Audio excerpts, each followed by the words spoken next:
Hi, everyone. I'm glad you're here. Thank you very much for joining me.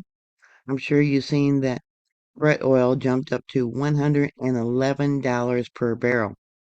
In a move that sent ripples through the global energy markets, the United Arab Emirates announced today it will formally leave OPEC and the wider OPEC Plus alliance effective May 1st. As OPEC's third largest producer, the UAE's departure marks one of the most significant shifts in the cartel's history since its founding in 1960. It was this cartel that created the gas shortage that occurred in the early 1970s, where gas was in such short supply. Here in the United States, they had to put into place odd and even days to get your gasoline. A lot of gas stations ran out of fuel, and it was because of this OPEC cartel. The UAE decision comes at a volatile moment. Iranian attacks and the ongoing disruption of the Strait of Hormuz has crippled much of the Gulf's traditional export routes. Yet the UAE, thanks to strategic foresight, has continued shipping oil through its bypass infrastructure. So using Google Earth, I'll show you where that bypass is at. Here we have the Strait of Hormuz. This is the Gulf of Oman. And this is where the UAE put in infrastructure to bypass the Strait of Hormuz so they can get their oil out right over here. This is Fujairah. I have a little flame drawn here because they were attacked by Iran, but a lot of that damage has been um, fixed. It still has hampered some of the production to go out through this location, but yeah, they can still get their oil out through this location. And here we have an image now of the different oil terminals. Can you see the little pins? Yeah, some good oversight, some good planning. The UAE energy minister described the exit as part of the country's long-term strategic and economic vision.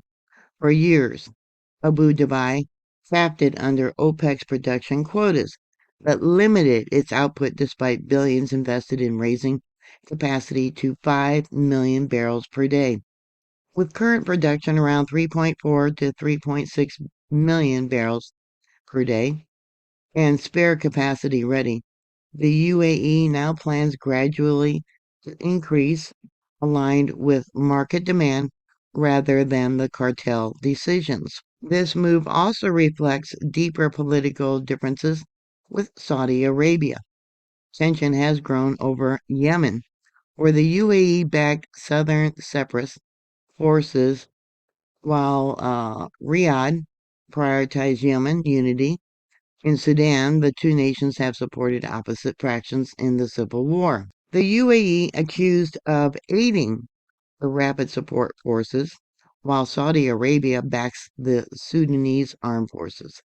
These proxies differences have strained Gulf Cooperation Council unity. Diplomatic advisor Anwar Gargash publicly criticized the GCC's response to Iranian attacks as the weakest in history, contrasting it with the expected weakness of the Arab League.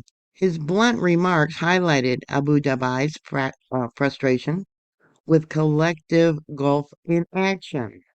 Despite damage to the Fujairah facility from Iranian drone strikes and debris in mid-March, the UAE has largely restored operations at its key eastern terminals. The 400-kilometer Fujairah pipeline has proven invaluable, allowing up to 1.8 million barrels per day to reach the Gulf of Oman without transiting the blocked Strait of Hormuz. This infrastructure gives the UAE a unique advantage. It can ramp up exports independently, while many of its neighbors remain constrained. Fujairah Port, though not yet at full pre-crisis capacity, continues loading tankers for Asia markets. Speculation of a secret UAE-Iran agreement has circulated, but officials insist none exists.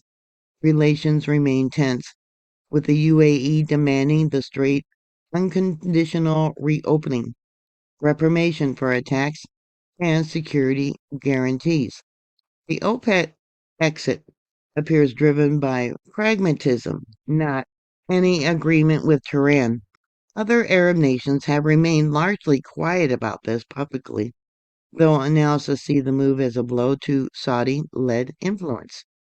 President Trump, a long critic of OPEC, is expected to view the development favorably, consistent with his calls for lower oil prices and less reliance on cartel politics. For the UAE, the benefits are clear: higher revenue, potential tens of billions annually from increased production. They're now going to be able to respond directly to global demand instead of set quotas. The exit is not without risks. Short-term oil price volatility could occur, and full benefits depend on regional stability. Yet by stepping out of OPEC, the UAE has positioned itself as a more independent, flexible player in a rapidly changing energy landscape. As one of Gulf's analysis noted, this is less about abandoning cooperation and more about the UAE betting on its own strength in uncertain times. The coming months will reveal how Saudi Arabia and the rest of OPEC Plus respond, and whether other producers will follow suit. So, what are your thoughts? Put your comments down below. Thank you very much for watching. Please like, share, and subscribe. And I'll talk to you later. God bless you.